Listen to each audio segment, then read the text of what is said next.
it seem.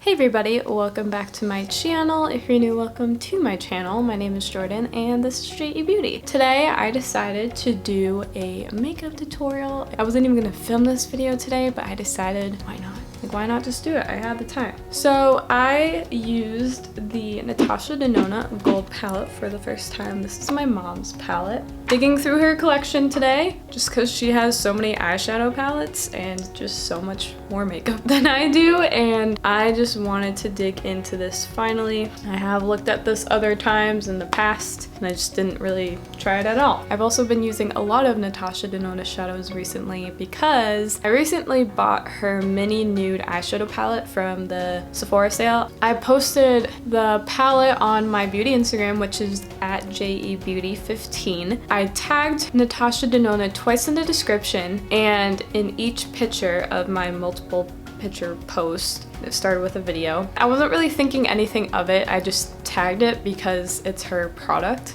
And also I think I may have tagged other brands that I used, maybe. But I didn't expect her to like my post. If I can do it, I will put in my reaction video. I literally had gotten out of the shower and went on my account randomly because I just had a feeling that I needed to. Thanks God. And oh my God, it was just, you'll see the reaction, but very, very speechless. Still am. Oh my God. I might scream because Natasha Denona liked my Instagram post on her new palette.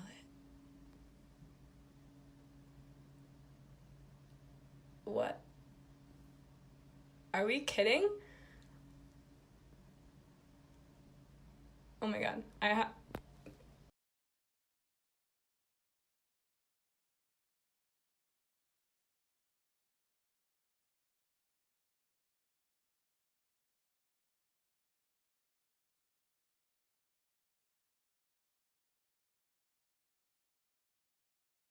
I'm starting to get emotional. Oh my God. What? I'm not gonna cry. I'm not gonna cry. Oh, I look like a blueberry. Oh my God. Oh my. And since then, I've just been nonstop using Natasha Denona shadows. Her shadows are just so nice. Even if some of them aren't super, super pigmented, you can build them up so you can get a more like wearable, natural look out of them, which I don't mind at all, especially as a beginner into Natasha Denona shadows. Today, I created this look right here. I don't know why. So I did this eye first, and each eye looks slightly different. Like I said, I don't know why. I don't normally do anything on my lower lash line. And honestly, like, does not look good on me for whatever reason. So yes, it looks a little bit top heavy. Believe me, if I did it, I would have to remove it. Like, I did that the other day and I thought, you know what, maybe I should add a lower lash line. Like, add some color to my lower lash line, you know, connect it all, make it all flow. Very bad mistake. It did not look good whatsoever. So that's why I avoid the lower lash line. But obviously, if you recreate this look, you can do whatever you want. You can add a wing. I also did not add eyeliner. I've been loving not having eyeliner on my upper lash line. Another thing that doesn't look the best on me, the eyeliner and also the lower lash line is just too harsh against my more pale skin. I am tan, but you know, I'm still on the fair side, and that's it. It is what it is. Yeah, you can definitely do a wing with this look for sure. If you are recreating this look, I would love for you to tag me at JEBeauty15 on Instagram because I want to see your recreated looks, and maybe you're gonna make it more extravagant than this. I would love to see that, or a little bit more neutral somehow. However you create it, I would love to see it. So tag me on there. Without further ado, let's get on into it. Right before we get on into it, I just wanted to say that the 3 brushes that I use for, I actually used 4 brushes today. First, the JH32 from Morphe, and I use it in my crease. The Sigma Firm Shader E57, and I use that to pack on the main blue shade. I used my ring fingers to pack on the sparkly shade.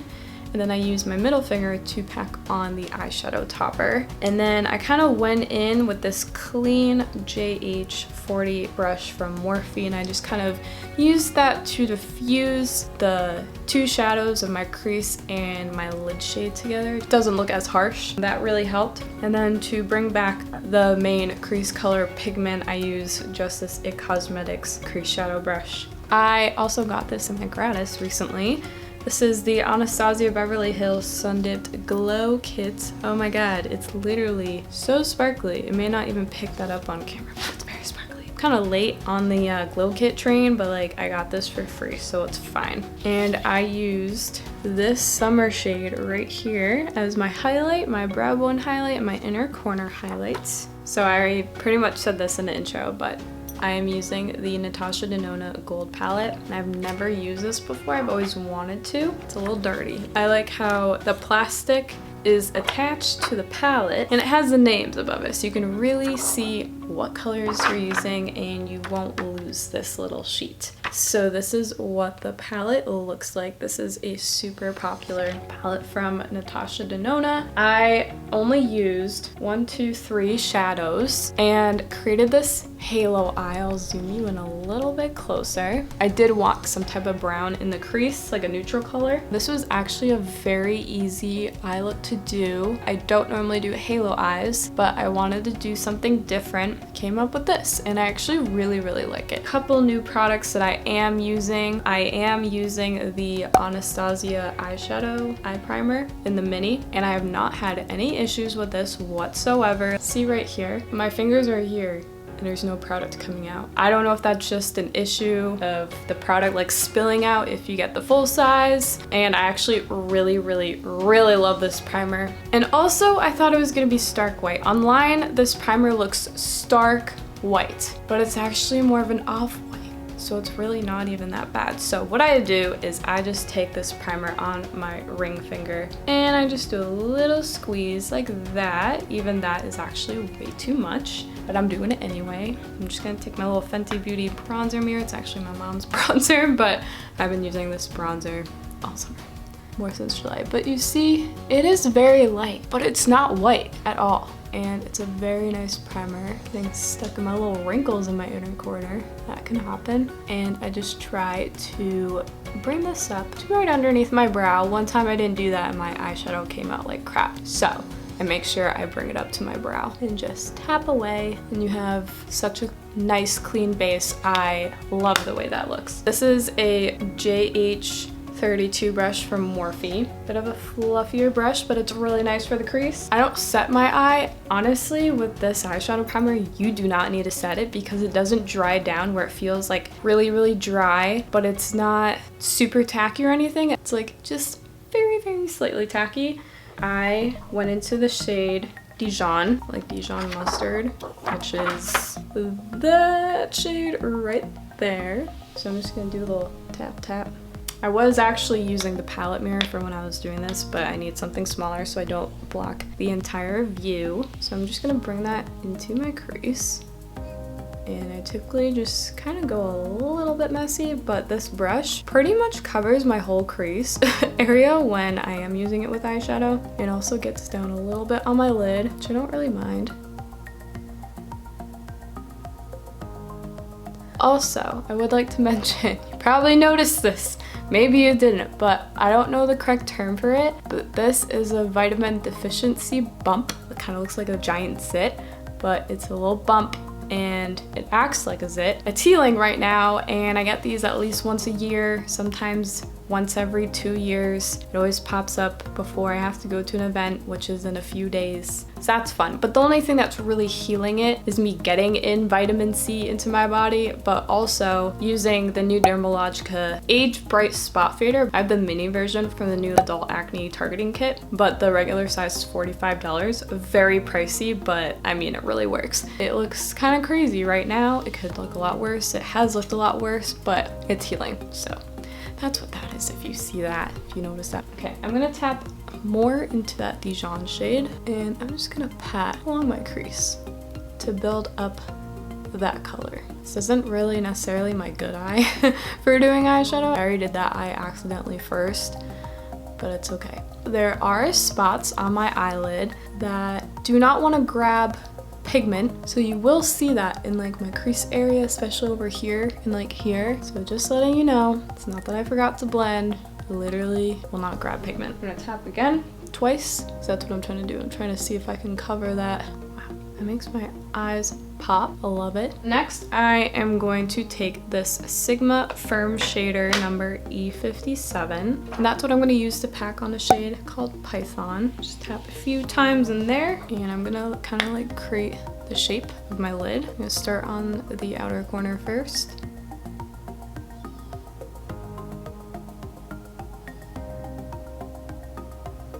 This part does take a bit of time. All you gotta do is be patient and just pack on that color.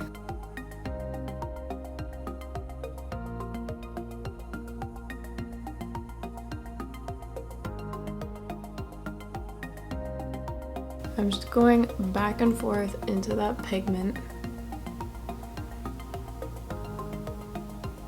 I'm gonna go in the inner corner.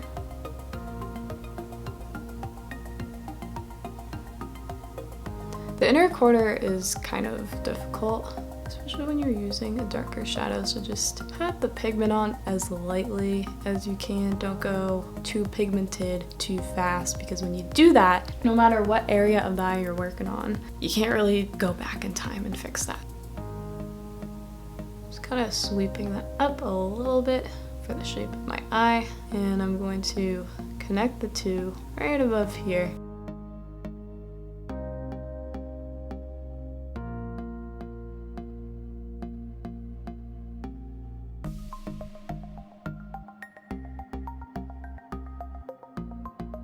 Now I'm gonna go back into the shade Dijon, kind of just try and blend those two shades a little bit better. So it looks a little bit more diffused. I am going to take the Aurora shade and put that on my ring finger, and I'm just gonna tap that right into the center. Oh yeah, see, this is why I usually do that for tutorials.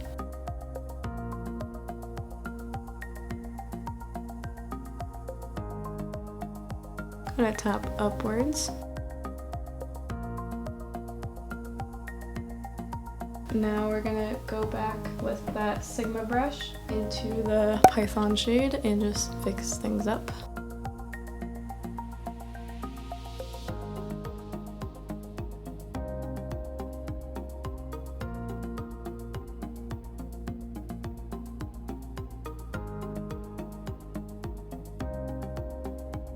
Just to blend out the crease area a little bit, I'm gonna take the GH40 brush from Morphe and just kind of blend a little bit more.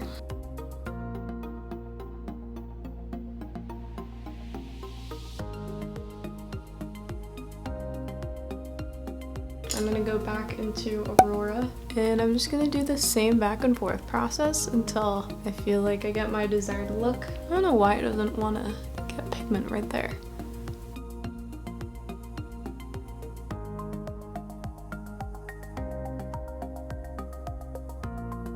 And I'm going to go into the shade Sparks, dip a little bit into there, and tap this all in the middle area. Ooh, got a big one up there. Oh well. And I'm just gonna actually touch up on this other eye.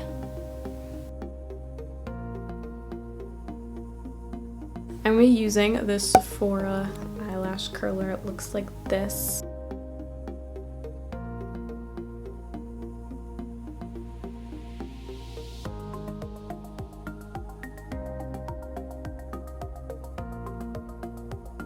I'm actually using the new Too Faced Damn Girl mascara. I just got this in my gratis recently. I'm having slight mixed feelings about it. It still does work for this eye look. You can kind of see it on my other lashes. I have been trying this out a few days since I got my gratis bag, and I feel like I like the look of this without any eyeshadow. My lid's like literally just mascara. I think it looks the best on me.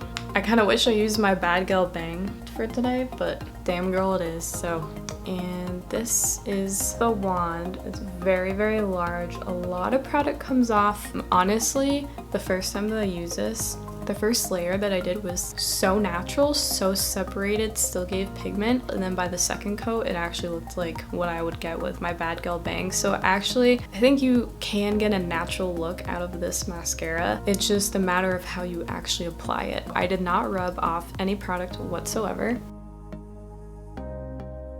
Okay, I need to be doing this in a mirror. I just dropped the mascara and I stained the green rug. Sorry, Mom. I gotta wipe that off. Oh, ew. Oh my God. Okay, this is how much was on the brush. What? Oh my God. Wow. So I'm gonna dip that in again. We're gonna try again with my mirror. I was trying to put the tube down the first time and then it just tumbled out of my hand. It's fine. Okay, so it looks good on this eye. Some days I have one eye that like just really loves mascara and other days where the other eye just doesn't love mascara. So it looks way better on this eye. Also, like right along my lash line, it would not grab pigment. I have no idea why. Let's see if I can kind of layer this on the side to get it a little bit more curled. Well, that kind of works actually. So you can build upon this mascara. That looks 10 times better. Yes. I am loving the way my eyes look right now with this. It looks so much better on camera. Looks really nice in person. Ooh, I like it, but I think I need to add more brown in there. More Dijon. Make that a meme. I'm gonna use an IT Cosmetics brush. This is the crease brush. I'm just gonna add a little bit more. Ooh, I love this look, honestly. This is a nice look. And it's nice to see how really any eyeshadow I think looks on blue eyes. I watch a lot of people. I was wondering what that. So I just touched the mascara that was on the tissue. I'm like, what is so wet? I thought that was my makeup wipe. It's not. Look at that. It looks like a weapon.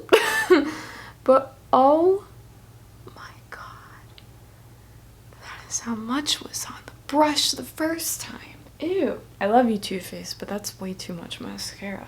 That's just like wasted now. So that's it for the eyes. I will come back with my full face done. That is it for today's video. I hope you enjoyed. If you did, give it a big thumbs up. Subscribe if you want to see more videos. I make a little bit of everything in the world of beauty and sometimes fashion and health. Click that notification bell so you'll be notified when I upload any videos throughout the week. I upload between once and twice a week, and I hope you had a great day. And I'll see you later. Bye! So remember how I said I wasn't going to add anything to my lower lash line? Well, I just did because I was just taking selfies. I mean, it looked good, but it looked way too top heavy and it just did not look right. So I literally just put Dijon first and then I added a little bit of the blue. See how it looks weird on me? I know it's not the greatest, but like I had to do something because it looked kind of weird without it. I don't even know if this looks better. I think it looks worse, but okay.